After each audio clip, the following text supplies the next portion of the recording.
Good evening. Tomorrow is the World Crokinole Championship, and a few days ago on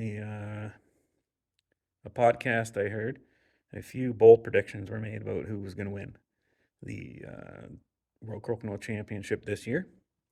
And right at the end of the podcast, there was a comment made that there may be a new 20s champion. So let's start with that. The 20s championship in the last, I don't know, 10 years or so, we'll say 9, has been won by either myself or Justin Slater. And before that, it was a gentleman named Brian Cook who won a couple times, Al Fuhrer, Yarmo Pires, Bob Mader, Al Fuhrer a couple more times, and Joe Fulop. So if we look at this list, Joe Fulop sadly is no longer with us.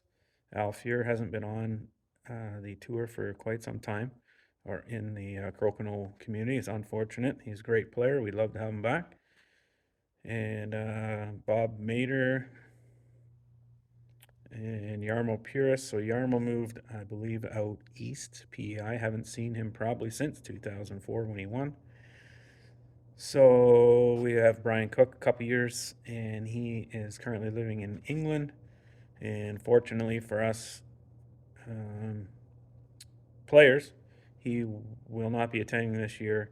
Otherwise, we'd all be fighting for second place. So that leaves the title between Ray Beerling and Justin Slater. Now, the reason that I've won is because Justin has slipped up a couple years and didn't get over, more than 110 or so 20s. If he gets over that number, it seems like he wins it.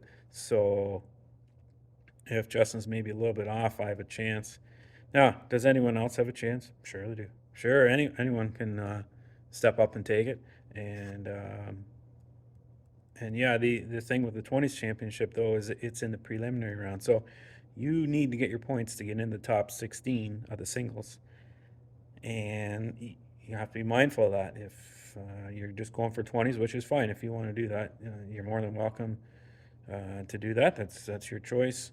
So if you throw caution to the wind and you just go for 20s to try to win the 20s championship, there's a good chance that you will not get enough points to qualify for the top 16. So there's a fine line there that you need to win the championship. You need to be going for 20s, but you also don't want to knock yourself out of the grand prize, which is the $1,000 singles title. Who could contend? Well, there's several names. Andrew Hutchison comes to mind. When he's hitting his 20s, he's like a machine, right? It's just hitting him like crazy the last, say, 2 years. Connor Reinman has hit a phenomenal amount of 20s and could easily take this title. Jason Beerling has not won it yet. However, I'm quite confident that he could.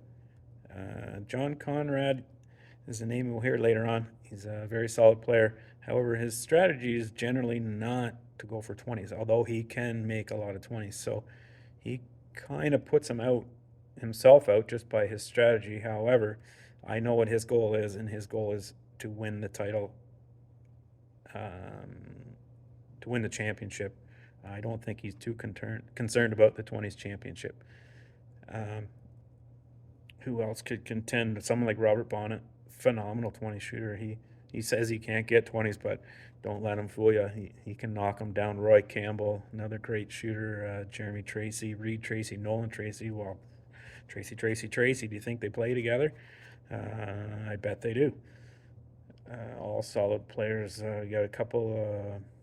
This Chris Flossback guy, he's been showing up on the tour lately. Ray Caps, never count him out. He gets on a roll, and he's deadly with the 20s. So can someone else win the 20s championship? Yes. Nathan Walsh also comes to mind. These are some of the favorites, but anyone can show up and throw caution to the wind and bury some 20s. So I always look forward to seeing who's going to win that. And will there be a new 20s champion or first time champion? Sure, why not? Why not? Okay, let's move on to the doubles. Well, I don't know that I want to go through the whole 21 years doubles, but we'll just look at some teams that are very solid in, say, the last 10 years that could throw their name in the hat for the title. So John Conrad comes to mind right away. Solid doubles player, solid player all around. This year, I believe he's partnering with Tony Snyder. Now they have won it together. I want to say twice, and separately, yes, separately they have also won it. Like not playing together, but playing with other partners. So they have a long storied history, and them coming back. And I don't know that everybody knows they're coming, but I happen to know they're coming. So they're a solid team. We also have Reed and Nolan Tracy, like a young, up and coming, if you will, team. They've been on the NCAA tour for the last few years. They're getting a little older, a little more mature, and have definitely honed their game. The last year the WC was hosted in 2019, they finished a very solid second place. So they are definitely in contention. Lawson Lee and Wilfred Smith from PEI, always a solid team. We don't see them that often. We don't play against them that often, but we know who they are. Jeremy Tracy, anyone he partners with, could put him in contention, or he puts them in contention. And this year, I believe, he's partnered up with A1 Connor Reinman. So definitely a team to watch out for. I'm not sure who Ron Langell is partnered with, but he has been on a tear and he is on the hunt for his first NCAA title. What better place to do it than at the Worlds? Ray Capps and Kevin Bechtel, another fabulous combination. Always in the top flight here. There is one or two things that really help you win the W's at the World Crokinole Championship, and I'm just talking about history here, right? So one is family. So my brother and I, we've been fortunate enough to win once or twice. We have the Slater combination of Fred and Justin, so that's a father-son team. We have Ron and Ray Hames have won in the past. Rich and Bob Mader brothers, and we go even further back, and yeah, so it's a lot of another strong team. Matt and Dave Brown. So in the doubles, it seems you need some chemistry, and what better chemistry than family, right? And the other key is if you've taught at Cameron Heights High School. So that list would include Julie Nee, Barry Kiggins, John Conrad, Paul Hartman, Tony Snyder, Yarmo Puris. These guys have all won and are still playing at a high level now. They don't all come out, don't get me wrong, but there is a couple of guys that have not won yet as well. Dave Meyer and the other gentleman's name is eluding me at the moment, Kevin Brooks. They can pour it on and win it. I could see them winning it any time. We also have some teams coming from Verheesville, New York this year, and the probably the key contender would be Chet and Magic Mike. Now, these guys are coming, and if they're not overwhelmed by the whole the setup and the structure of it, and they can get past that and settle in quick, they will definitely be a good team. We also have Roy Campbell partnering up with I believe is Nick Osmore. Nick's from New Hampshire area, I believe, and they played very well at the U.S. Open. So, I've just mentioned a few teams like the Johnson brothers. solid. Stephen Lloyd Wiseman, another solid team. Family just keeps going family here, right? Now, a team that's been together for a long time and they don't play together all the time. Nathan Walsh and Claire Kiffer won in 2017, and I believe they're playing again. And why wouldn't you, right? Nathan and Claire, both superb players, great promoters of the game, and both playing well in the last couple months. So everybody's got to watch out for them. So, yes, I don't know if I think I got mostly everything I want to talk about. Dwayne and Christina Campbell as well. Husband-wife team. Don't see that too often. In the Valancourts, always whoever they partner with, always a great competitors, great chance to win. Aaron Meltenberg and Dale Henry, if they're partnered up again, always a fun team, lots of laughs. Usually a top 12 team. And can anyone just show up and win? Yes, indeed. Actually, there's another team of Ron Reeser and Jeff McKean coming this year. They will be a force. They have partnered up in a couple of events this year, so look forward to meeting up with them.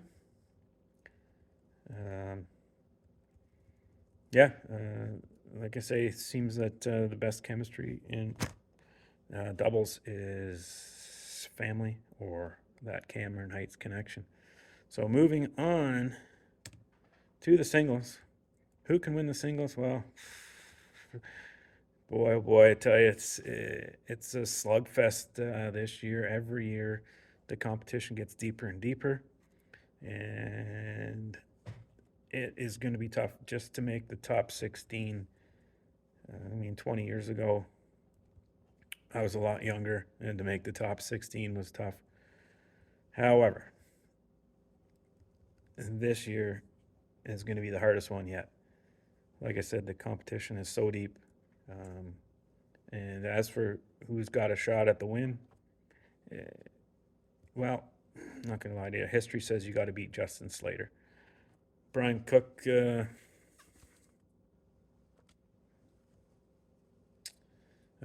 dominated for a long time, but now he is out of country. He was hoping to get back this year. Couldn't make it, which is fortunate or unfortunate, depends how you look at it.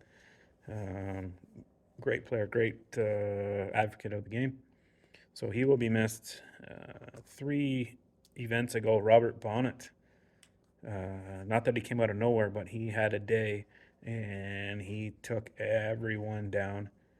And I believe he's coming again. So everybody watch out for him.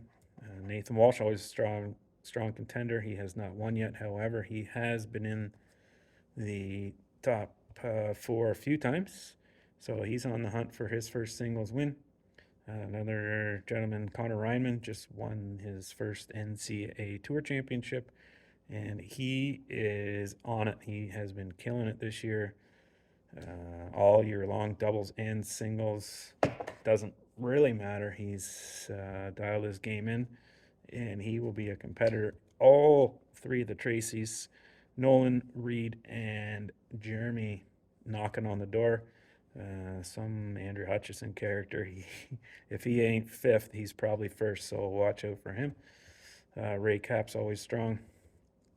And then, like I said, we have a lot of players coming from out of country. Ian Witt from England. I believe there's a gentleman from Germany coming this year that's a very strong player. We got a lot of people from the U.S. coming. I'm not even sure of who all might come, but Chet and Magic for sure. Trying to think of some other names that would be in the mix from out of country. The problem is I don't see them all the time. I don't know them all that well. Travis Keener, I know, was a very solid player. He started a club in I'm not sure if it's Indiana or Ohio. It's one or the other. and I'm sure he'll be there. He is on it. He's been playing well, practicing a lot.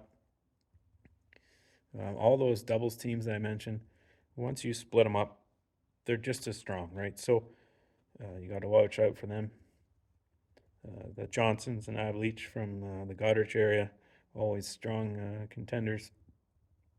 Let's not count out Fred Smith, Eric Miltenberg, the Valancourts, like I said, Robert Bonnet, Brian Simpson, all solid players. Tony Snyder, I assume he'll be playing in these singles as well. Can somebody upend Justin Slater? Yes. Will somebody upend Justin Slater? To be determined. He's won it 5 times in 4 of the last 5 events, 2-time defending. So everybody's had their run at him, and seems the best way to beat him is to gang up on him and try not to let him in the top 4. If he gets in the top 4, he's pretty deadly.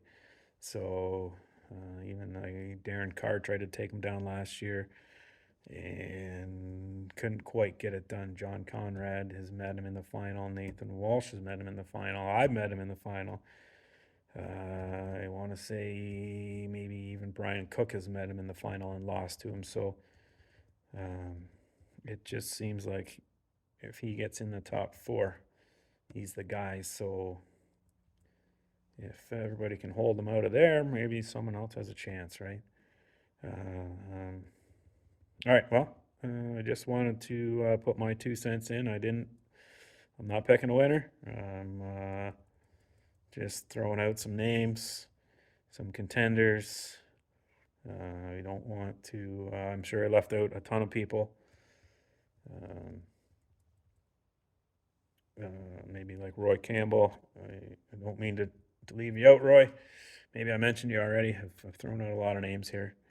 And just on the podcast, I heard there was some favorites, 1 or 2 dark horses, but I just want people to know there's a lot more out there, and I'm looking forward to seeing everyone tomorrow.